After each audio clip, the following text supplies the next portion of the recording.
is rightly regarded as a land of villages.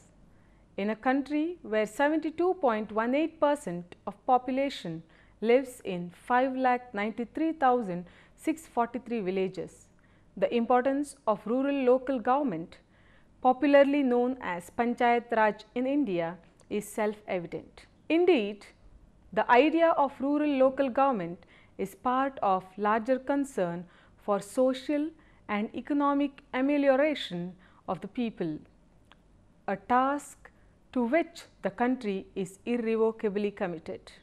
For sustainable economic and social development to take place in any country, it is necessary that people participate in the political process in a way decentralize the administration.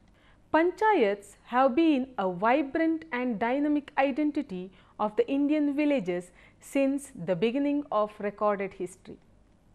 The word Panchayat is a traditional one referring to the 5 elders in a village who mediated conflict and spoke on behalf of all the residents of a village in pre-modern times. But in these traditional bodies, the lower caste and women had no representation, and that was ignored.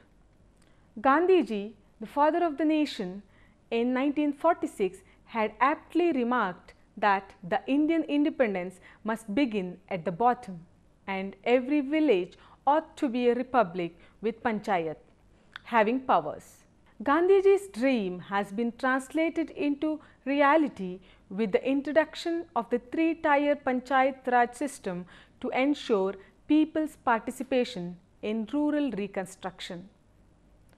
The Constitution provided in Part 4 the Directive Principles of State Policy, Article 40, for the setting up of village panchayats. But this is non-justiciable, and there was no pressure on any state to set up such a system. In this unit, let us look into following aspects: history of Panchayat Raj, 73rd Amendment to Panchayat Raj, 3-tier system, functioning of Panchayat Raj system, decentralized planning and Panchayat Raj system.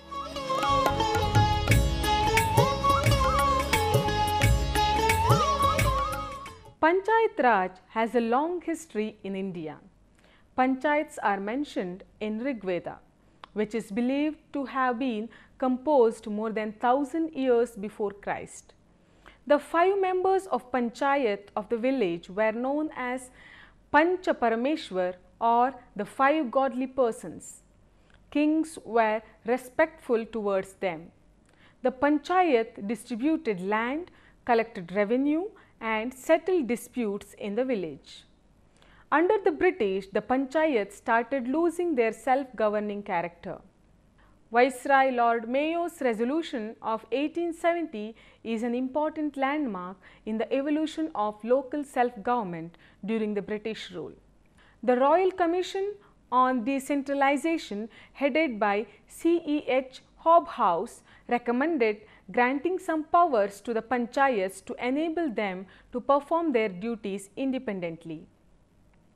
They were entrusted with functions like village sanitation, control over ponds, and management of schools. Balwant Rai Mehta Committee in the late 1960s came up with the idea of local governments, which was given the traditional name of Panchayat. Later, the Ashok Mehta Committee in the late 1970s too made recommendation for the setting up of local governments.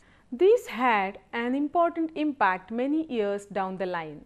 It is from the Union's experience of development programs that the idea or need for local government came to be pushed.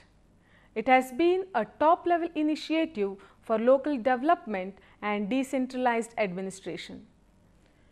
April 24, 1993 is a landmark day in the history of Panchayat Raj in India, as on this day the Constitution Act 1992 came into force to provide constitutional status to the Panchayat Raj institutions. The amendment prescribed a 3-tier system of local governance for the entire country. This has been effective since 1993. India, of course, is not alone in this process. Decentralization has emerged as a dominant trend in world politics. In 1998, the World Bank estimated that all but 12 of the 75 developing and transitional countries with populations greater than 5 million had embarked on a process of political devolution. Milestones in Indian decentralization. 1882, the Resolution on Local Self-Government. In 1907, the Royal Commission on Decentralization is appointed. In 1948, constitutional debates between Gandhi and Ambedkar on Gram Swaraj self-rule. In 1957, Balwant-Rai Mehta Commission, an early attempt to implement the panchayat structure at district and block levels. 1963, K. Santhanam Committee recommended limited revenue raising power for panchayats and the establishment of State Panchayati Raj Finance Corporation. 1978, Ashok Mehta Committee appointed to address the weaknesses of Panchayat Raj institutions, concluded that a resistant bureaucracy, lack of political will, ambiguity about the role of Panchayat Raj institutions and elite capture had undermined previous attempts at decentralization, recommending that the districts serve as the administrative unit in the Panchayat Raj institution structure. Based on this recommendation, Kerala, Andhra Pradesh and West Bengal passed new legislation to strengthen Panchayat Raj institutions.